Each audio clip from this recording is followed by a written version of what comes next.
estiver vendo, por favor, compartilha.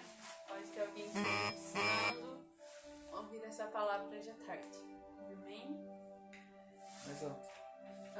Mais alto. Então, hoje eu vim aqui para falar sobre o Espírito Santo.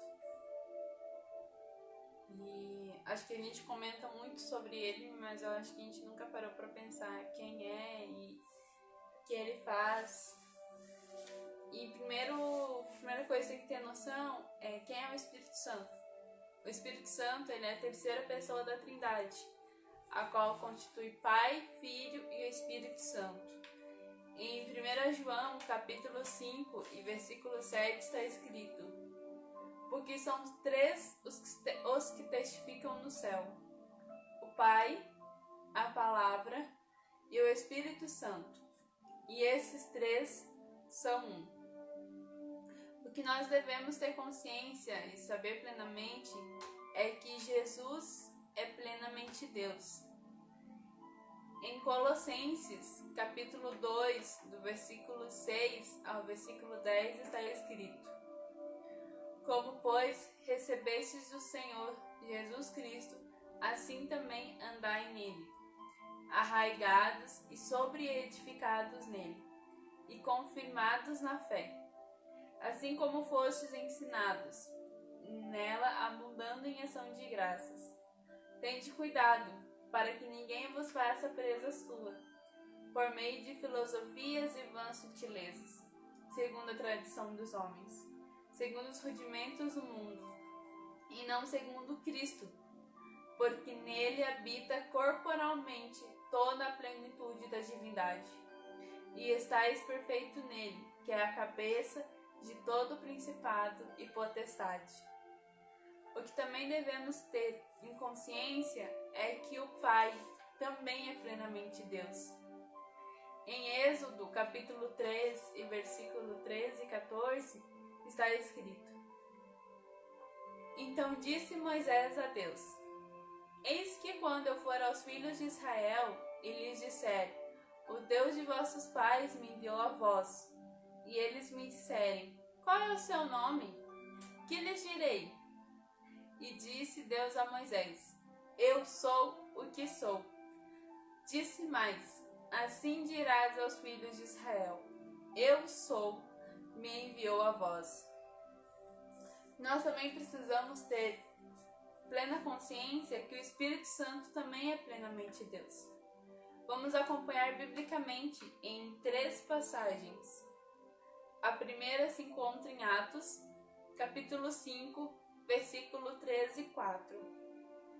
Disse então Pedro: Ananias, por que encheu Satanás o teu coração, para que mentisse ao Espírito Santo, e retivesses parte do preço da herdade? Guardando-a não ficava para ti, e vendida não estava. Por que formaste esse desígnio em teu coração? Não mentiste aos homens, mas a Deus. A nossa segunda passagem encontra-se em Mateus, capítulo 28, versículos 19 e 20. Portanto, ide, ensinai todas as nações, batizando-as em nome do Pai, do Filho e do Espírito Santo, ensinando-as a guardar todas as coisas que eu vos tenho mandado. E eis que estou convosco todos os dias, até a consumação dos séculos. Amém. E a terceira passagem ela é bem famosa, porque hoje ela é a nossa famosa bênção apostólica, perdão, está presente também a Trindade. Encontra-se em 2 Coríntios, capítulo 13 e versículo 14. A graça do Senhor Jesus Cristo e o amor de Deus e a comunhão do Espírito Santo seja com todos vós. Amém. Espírito Santo, agora a gente tem consciência de que o Espírito Santo é a terceira pessoa da Trindade. Mas qual é a função do Espírito Santo? Ou quais são as funções do Espírito Santo?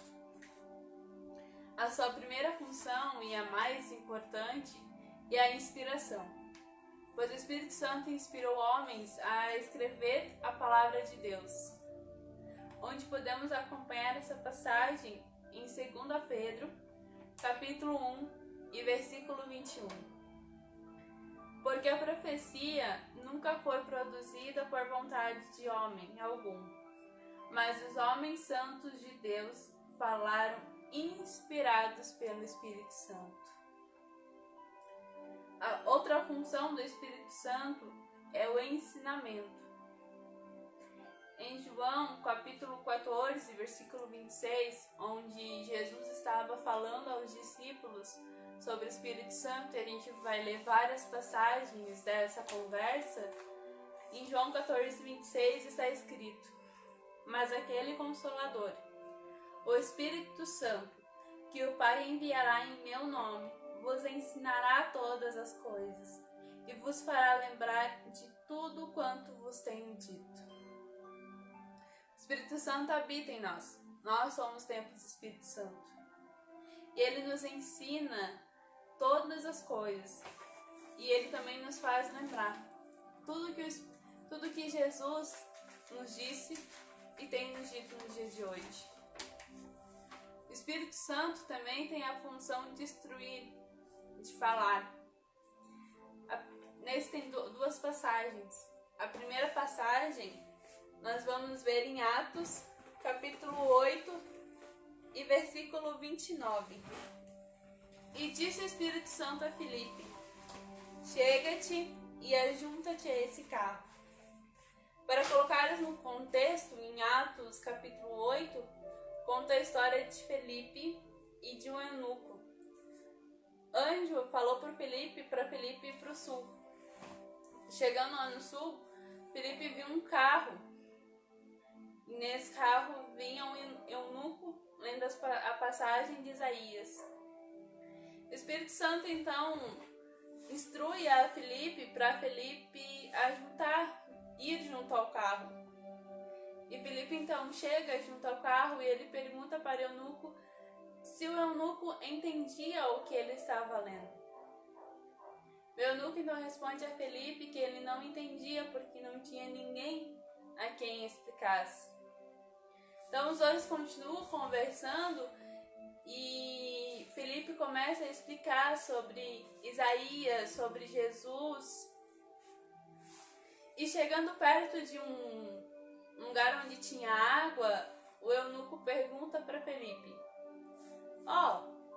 ali tem água, o que me impede de batizar? O que me impede de eu ser batizado? E Filipe então responde para o eunuco: você crê? E o eunuco então responde que ele crê. Então o Filipe batiza o eunuco. Em Atos também, capítulo 13 e versículo 2 está escrito: e servindo eles ao Senhor e jejuando, disse o Espírito Santo: apartai-me a Barnabé e a Saulo para a obra a que os tenho chamado. Aqui o Espírito Santo separa Barnabé e Saulo para a primeira viagem missionária deles. E essas são as duas passagens na Bíblia onde o Espírito Santo fala fisicamente, ele estando realmente presente naquele momento.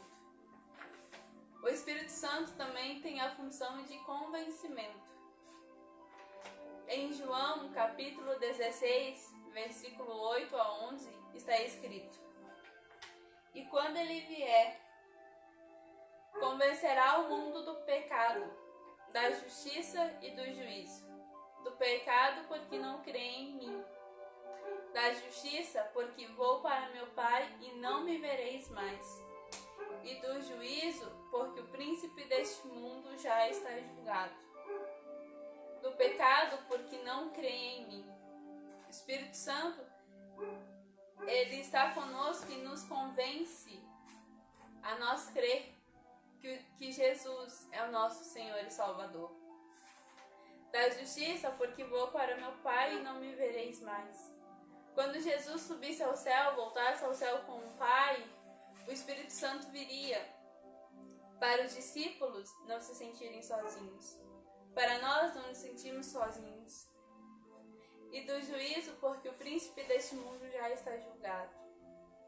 Jesus nos libertou dos nossos pecados. Mesmo nós sendo carnais e ainda pecando, Jesus Cristo nos libertou da garra de Satanás. O Espírito Santo também ele tem a função de regeneração. Em João capítulo 3 e versículo 5 está escrito: Jesus respondeu: na verdade, te digo, que aquele que não nascer da água e do Espírito... Aquele que não nascer na água e no Espírito não pode entrar no reino de Deus. Nascer da água, a imersão, e nascer do Espírito, você aceitar Jesus como Espírito, como Senhor e Salvador da sua vida. O Espírito Santo também consola e conforta. Em João capítulo 14, versículo 16 está escrito: e eu rogarei ao Pai, e Ele vos dará outro Consolador, para que fique convosco para sempre. Aqui Jesus também está falando aos discípulos sobre o Espírito Santo. E ele fala que ele rogará ao Pai para que envie outro Consolador. E que esse Consolador ficará conosco para sempre, até o fim dos dias. O Espírito Santo também testifica. Em João capítulo 15 e versículo 26 está escrito: mas quando vier o Consolador, que eu da parte do Pai vos enviar, aquele Espírito de verdade que procede do Pai, ele testificará de mim. O Espírito Santo, quando veio, ele testificou que Jesus estava falando a verdade. Ele cumpriu a promessa de Jesus de que Jesus enviaria o Consolador. O Espírito Santo também intercede. Em Romanos, capítulo 8, versículo 26. E da mesma maneira, também o Espírito ajuda as nossas fraquezas, porque não sabemos o que havemos de pedir como convém, mas o mesmo Espírito intercede por nós com gemidos inexprimíveis. O Espírito Santo intercede por nós. Ele intercede pelas coisas que precisamos e nós nem mesmo sabemos pedir. E ele intercede por nós com gemidos inexprimíveis. O Espírito Santo também, ele nos dá o chamado, ou seja, ele nos chama. Em Atos, capítulo 20, 28, está escrito: olhai, pois, por vós e por todo o rebanho sobre que o Espírito Santo vos constituiu bispos, para apacentardes a igreja de Deus, que ele resgatou com seu próprio sangue. O Espírito Santo constituiu pessoas para apacentar a igreja de Deus, as ovelhas as quais Jesus comprou com o seu sangue. E o que mais o Espírito Santo oferece? O Espírito Santo nos oferece dons, os quais estão descritos em 1 Coríntios, do capítulo 12, do versículo 8 ao versículo 11. Pelo Espírito, a um é dada a palavra de sabedoria, a outro, pelo mesmo Espírito, a palavra de conhecimento, a outro fé, pelo mesmo Espírito, a outro dons de curar, pelo único Espírito, a outro poder para operar milagres, a outro profecia, a outro discernimento de espírito, a outro variedades de línguas e ainda a outro interpretação de línguas. Todas essas coisas, porém, são realizadas pelo mesmo e único Espírito, e ele as distribui individualmente a cada um, como ele quer. Nós devemos procurar com zelo os melhores dons. Em 1 Coríntios, capítulo 12, versículo 27 ao 31, Paulo aconselha à igreja. Ora, vós sois corpos de Cristo, e individualmente membros desse corpo. A uns estabeleceu Deus na igreja, primeiramente apóstolos, em segundo lugar profetas, em terceiro lugar mestres, depois operadores de milagres, depois dons de curar, socorros, governos, variedades de línguas. Porventura são todos apóstolos? Ou todos profetas? São todos mestres ou operadores de milagres? Têm todos dons de curar?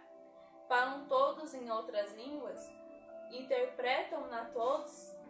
Entretanto, procurai com zelo os melhores dons, e eu passo a mostrar-vos ainda um caminho sobre modo excelente.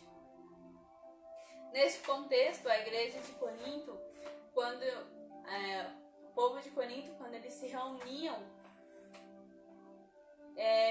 acabava virando uma bagunça, porque todos falavam em línguas estranhas e ninguém entendia. Em línguas. Hã? Em línguas. Em línguas? O que eu falei? Não estranhos. Em línguas. Todos falavam em línguas. E acabava virando uma bagunça porque ninguém entendia.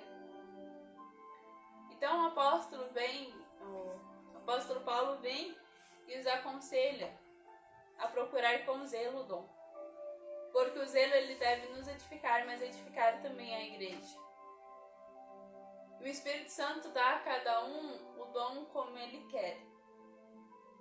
Nós podemos pedir e orar para os dons, mas nem todos terão os mesmos dons. O Espírito Santo também nos oferece selo da redenção. Em Efésios, capítulo 1, no versículo 13 e 14, está escrito: em quem também vós estáis, depois que ouvistes a palavra da verdade, o evangelho da vossa salvação, e tendo nele também crido, fostes selados com o Espírito Santo da promessa, o qual é o penhor da nossa herança, para a redenção da possessão adquirida, para louvor da sua glória. A Bíblia nos traz que somos selados pelo Espírito Santo no momento da nossa conversão. No momento em que nós entregamos a nossa vida a Cristo e declaramos que Jesus é o nosso Senhor e Salvador. Essa conversão ela não acontece somente com atos exteriores, mas principalmente com uma transformação interior. Em Romanos, capítulo 10, versículos 9 e 10, está escrito: se com a tua boca confessares Jesus como Senhor, e em teu coração creres que Deus o ressuscitou dentre os mortos, serás salvo. Porque com o coração se crê para a justiça, e com a boca se confessa a respeito da salvação. O Espírito Santo também nos oferece frutos. Esses frutos são produzidos em nós. Em Gálatas, capítulo 5, do versículo 22 ao 23, ele relata sobre esses frutos, que está escrito: mas o fruto no Espírito é amor, alegria, paz, paciência, amabilidade, bondade, fidelidade, mansidão e domínio próprio. Para ajudar a compreender melhor, no livro Equilíbrio Emocional, a psicóloga e escritora Elaine Cruz, ela traz o seguinte: crente espiritual não é aquele que profetiza ou fala em línguas estranhas. Crente espiritual não é aquele que canta ou prega muito bem. Crente espiritual é aquele que se deixa dominar pelo Espírito Santo, produzindo o fruto do Espírito em suas ações cotidianas, conjugais, profissionais e também ministeriais.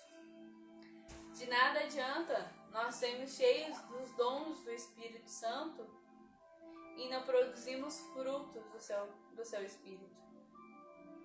Nós precisamos pedir com o mesmo fervor que a gente pede os dons, nós também precisamos produzir nesse mesmo fervor os frutos do Espírito. E hoje, que é o dia da Páscoa, em que a gente celebra a ressurreição de Jesus, que Ele veio, morreu por nós, deu a vida por nós. E hoje nós somos chamados seus filhos e amados por Ele. Nós precisamos produzir esses frutos todos os dias, nós precisamos mostrar o nosso amor pelas pessoas, o amor ao próximo todos os dias. Nesse momento pelo qual o mundo está passando, nós não podemos entrar em uma rede social ou em qualquer lugar e discutir por algo que vai além de nós. Nós precisamos produzir os frutos do Espírito Santo. Nós precisamos ter amabilidade, ter domínio próprio. Se nós quisermos buscar esses dons do Espírito Santo, o qual Ele nos edificará e edificará também a sua igreja, precisamos primeiramente sermos cheios dos frutos do Espírito Santo. A moça quer falar alguma coisa? Tô pensando.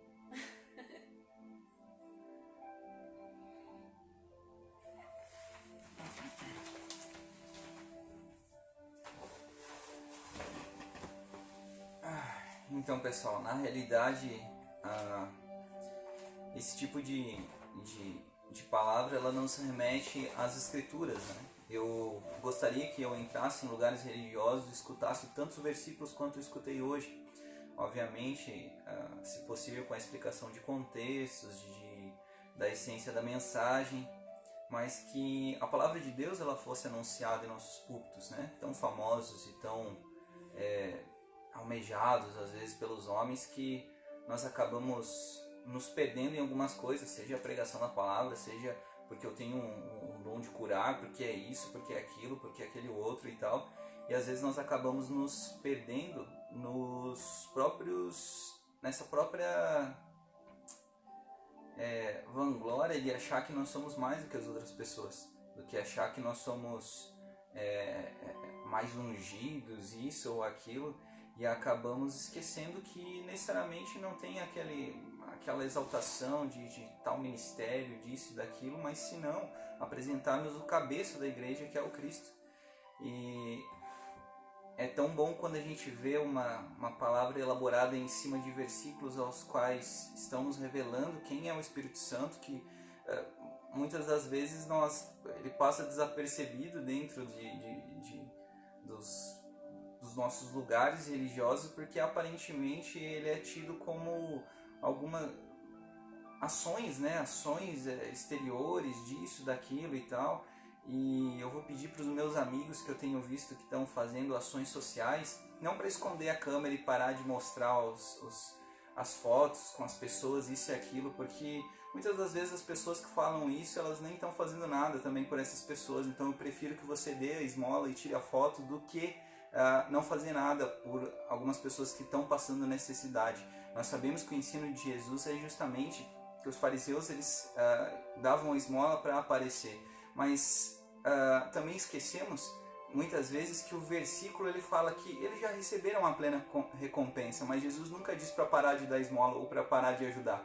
Então que nós tenhamos a consciência de que todo o jejum que nós vamos fazer, o jejum que nós fizemos, ou o jejum santo e agradável a Deus, ele tenha uma base bíblica e sólida, para que nós não caiamos em vãs sutilezas, em vãs doutrinas e acabemos, vamos dizer assim, não demonstrando os frutos do Espírito Santo. Show? Então eu peço que você compartilhe essa mensagem para que ela possa chegar às outras pessoas, para que as outras pessoas possam ter acesso a esse tipo de informação. E eu sei que você deve estar pensando, poxa, mas eu tenho a Bíblia em casa, eu tenho isso, tenho aquilo e tal, mas talvez você esteja igual o eunuco no episódio de Filipe, dizendo, mas como é que eu vou entender se não há quem me explique? Porque de fato nós temos que encarar uma realidade e temos que saber que tem pessoas que estão se aproveitando da nossa inocência, da fé que talvez nós deveríamos mostrar com mais fervor, conhecendo esse Jesus, conhecendo esse Espírito Santo, conhecendo esse Deus que nós chamamos de Pai, e realmente podendo aí então demonstrar esses frutos com alegria, com realmente a luz do Espírito. E esse tipo de mensagem, ele geralmente me confronta, porque o Evangelho me confronta o Dudu carnal, o homem que literalmente faz essa guerra, não necessariamente eu, né, mas eu digo, você pode tomar exemplo você mesmo, né, essa guerra que a gente tem entre carne e espírito, e literalmente começar a pensar um pouquinho nas ações que nós temos tomado, né? Será que a gente tem sido pessoas que têm passado palavras de sabedoria para as pessoas? Ou tem xingado, usado de palavras torpes, isso e aquilo, por determinada ação, seja de governo, disso e daquilo? Lembremos que Jesus falou que era para os servos, ou o apóstolo Paulo também pregou isso, enfim, serem obedientes aos seus senhores na época da escravidão, fazer tudo ainda com ânimo. Então imagina nós que estamos vivendo em outra época, que temos muito mais do que tinham aqueles servos, de que temos possivelmente muito mais informação na palma da mão do que aquelas pessoas tinham na época. Então que a gente pare com esse preconceito, que a gente pare com essas correntes que nós temos colocados, seja nas pessoas, ou seja em nós mesmos. Que a gente olhe e caminhe em direção a esse Jesus que caminhou por mim e por você, que levou chicotada, colocaram uma coroa de espinhos na sua cabeça, cuspiram no seu rosto, para que hoje eu e você, em resposta ao amor que Deus Pai demonstrou, na graça que depositou sobre o Filho, e ainda por misericórdia mandou o Espírito Santo para que pudesse habitar em nós e nos aconselhar, que nós façamos algo, mas que nós sejamos essas pessoas. Não somente de fazer, mas ser essas pessoas, cheias do Espírito Santo. Para que em nós possa ser demonstrado, possa ser visto esses frutos. Não para vanglória, mas para a glória de Deus Pai que está nos céus. Amém? Mais alguma coisa? Tá bom. É isso aí, galera. Um abraço. Compartilhe.